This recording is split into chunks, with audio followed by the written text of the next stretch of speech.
குழந்தைகள் கெட்ட வார்த்தைகள் பேசுவதில்லை, கேட்ட வார்த்தைகளையே பேசுகிறார்கள்.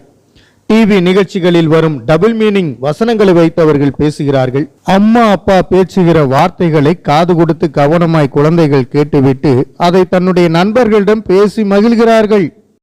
கெட்ட வார்த்தை பேசுறது தப்பா?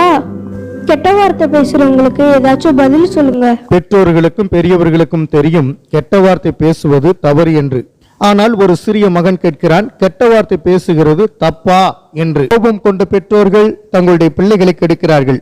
பெற்றோர்கள் கெட்ட வார்த்தைகளை பேசுகிறதுனாலே நல்ல குழந்தைகளாய் இருக்கிற பிள்ளைகளும் கூட கெட்டு போய் விடுகிறார்கள். பேரண்ட்ஸிடமிருந்து கெட்ட வார்த்தைகளை பழகி கொள்ளுகிறார்கள். நண்பர்கள் அவர்கள் பெற்றோர்களிடமிருந்து கேட்டு பேசும் வார்த்தைகளை பேசுகிறார்கள். தன் பெற்றோரிடமிருந்து பெறும் வார்த்தைகள் இவற்றின் அர்த்தம் புரியாமலே பேசிவிடுகிறார்கள். இதற்கு தீர்வு இருக்கிறது.